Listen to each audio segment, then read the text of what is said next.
One of the crucial GTD components to keeping an organized life is using an inbox. And today, that is exactly what we're going to talk about. So if that sounds interesting, stay with me.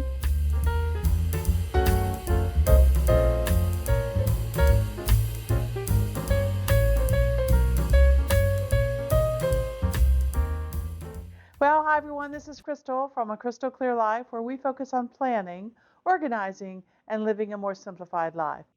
Today, I want to talk to you about the very first, most important thing that is talked about in the GTD, or Getting Things Done method by David Allen, and that is the use of an inbox. Now, David Allen says that we should use an inbox to organize all of the things that we need to keep track of and put them all in one location so that we know where they are and how to deal with them, okay?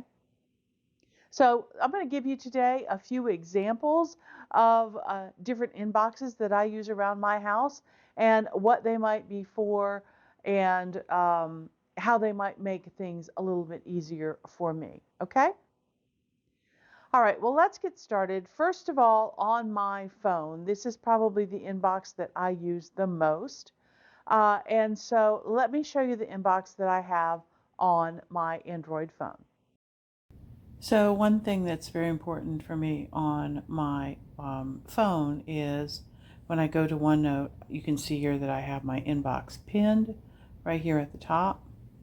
And when that comes up, it comes up with all of my customized tags. That's why it's so colorful.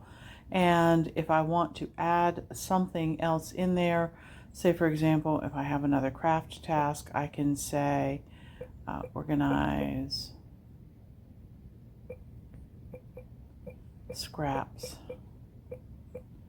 from Linda, who just came to visit and brought me a delightful little Ziploc bag of scraps that I'm happy about.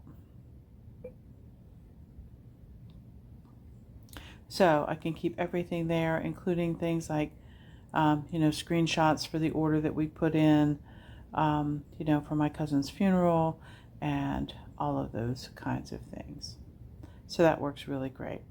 And then when I'm done, I can just go back out and come up with the rest of the recent pages that I've been working on.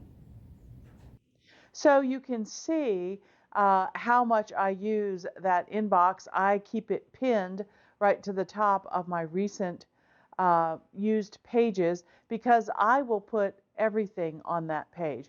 If somebody gives me a phone number, if I have a great idea, if something comes in an email that I need to deal with, if I have a screenshot that I want to keep track of, if there's a link for a project that I want to try out, all of those things go on my inbox, and then I go through them every week to look to see if there are things that need to be done, and definitely every month to go through and clean out and move those things to their proper home, their proper location, okay? Secondly, the second most important inbox in my house is when you come in from my garage in the kitchen, there is a small desk that sits right there by the door.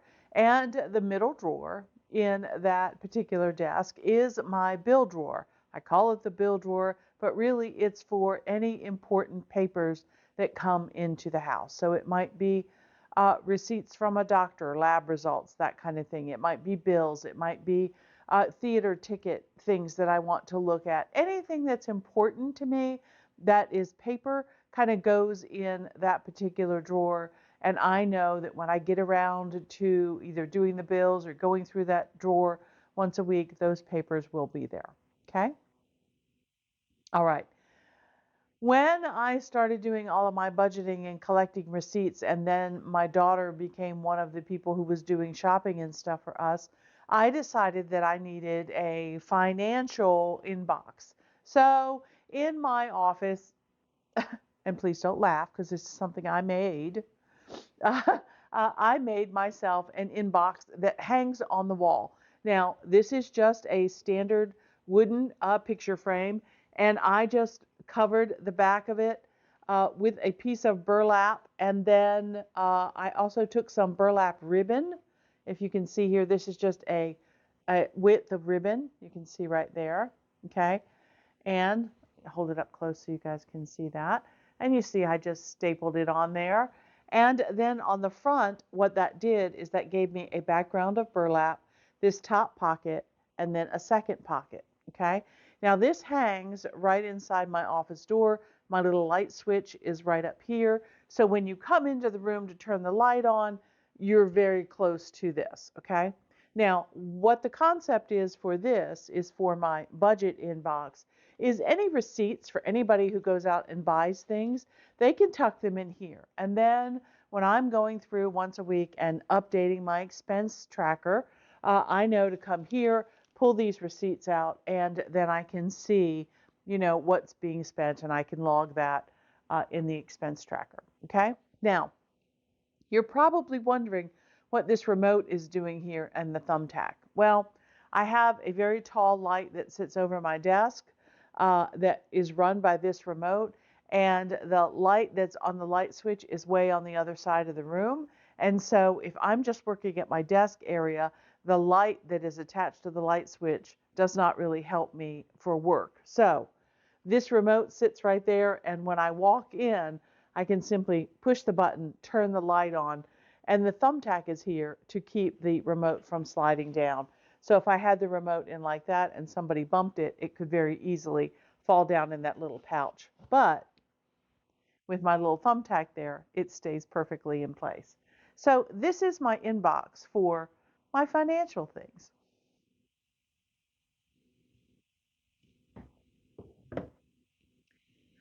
Another inbox that I have, and these have been around for years and people have used them, forever. I have steps in my house, as you can see here.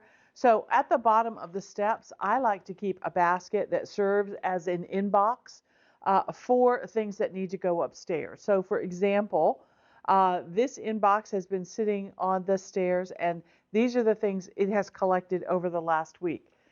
My husband and I went to the dentist, so we got our little dentist goodie bag of, a toothbrush and dental floss and that kind of thing. So that's there to go up into the linen closet.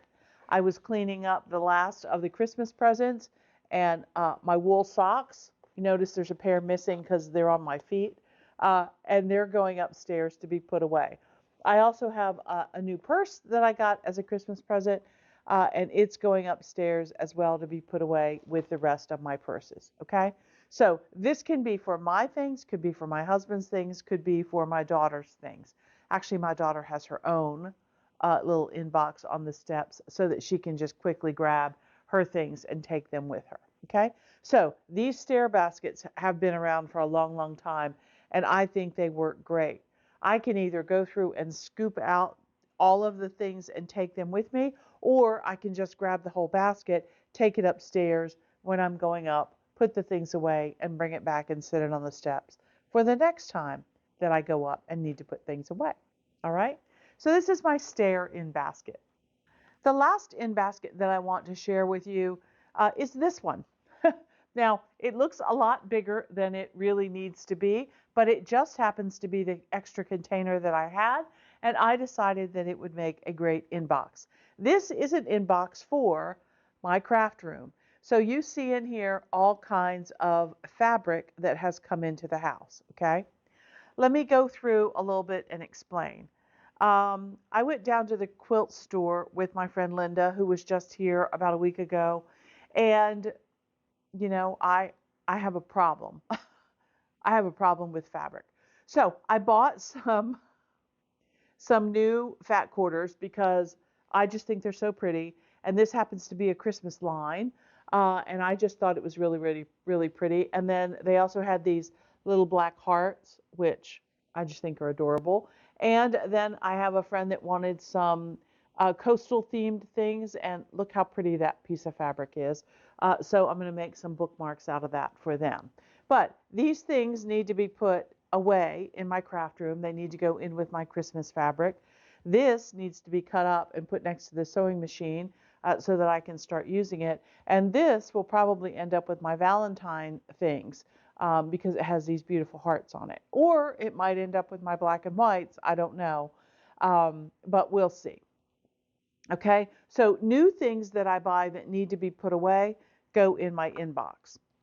This other stack that you see in here, a friend of mine, Linda, who was here visiting, was making a quilt, and this was one of the borders of the quilt. She loves the, I don't know, make sure I'm saying this right. She loves the K-facet fabric lines that he produces, and so they're very bright and bold prints, okay? To tone this quilt down a little bit, she was looking for something that she could use next to this particular border, okay? So she and I spent one afternoon going through some of the fabric bins that I had, and we picked out these other colors that she could audition to see which one she might like with this border fabric, okay? So she went through and she picked out the ones that she liked, including this turquoise, which I thought was really, really pretty with this fabric here. Okay, so she went through and we looked at all the choices and we finally made a decision. And then she went ahead and used the fabric that we made the decision on. So all of these now need to get assimilated back into my stash. And along the way, I also picked up a couple of scraps that she brought me from the quilt that she had made. Okay, so these will also go in here. Now, the danger of having a basket like this that's too big is you just keep adding to it and adding to it and adding to it. The discipline of using an inbox is that you make yourself once a week, at least, at a minimum, once a week, go through and clean that inbox out and put that away, okay? Tidying my craft room is something that happens either at the end of a crafting session or I have it on my routine weekly things to do. And one of the tasks for tidying my craft room is going through and emptying my inbox. So next week, if you were to look in this inbox, there might be new things in there, different things in there, but these things should all be put away. Okay? So I want to tell you one more thing about carrying this inbox idea, maybe even into a shared space. My daughter said at work they have a supply cabinet that all of the librarians that do story time go in and get supplies for story time. And one person is in charge of keeping that cabinet neat and organized so that everybody can find what they want. What the problem has been is that people will take something out to use for story time and then they'll bring it back and they forgot where they found that particular item and they might lay it in a different place or they might just lay it on the shelf next to the basket where it belongs or something like that, okay? So my suggestion to her was that they start an inbox so that if somebody comes in and they borrow something for story time, when story time is over, they bring it back and they lay it in the inbox, and then the person who's responsible for putting or keeping that cabinet organized could go through there once a day, once a week, whatever it happens to be, and go through that inbox, put those things away in their proper location, and then everybody will know exactly where they are, okay? Sometimes those kinds of things work out pretty good. I know some of you are probably thinking, everybody should be responsible for putting things back where they found them.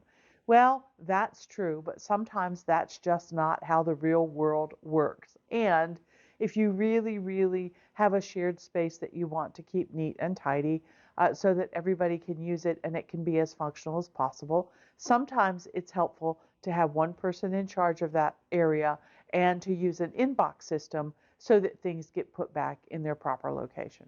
Okay? All right. Well, you know, I use inboxes and I think they work great. I've shown you a few examples today of different ways that I use inboxes around my house. I use a digital one on my phone where I keep all reminders from my head and things that I think about that I need to do and things that I need to buy and places to go and all of that kind of thing. That's really, really helpful for me. I keep my bills drawer for important papers that come into the house. Those are physical papers. I keep my budget inbox for those receipts that I need to expense log, the stairs one to go upstairs, and then, of course, my craft room inbox. I'm thinking about giving my husband an inbox for his garage now that he's retired so that he can sit things in there and know that they need to go back out in the garage and be put away. He's really pretty good about that with his project boxes and stuff.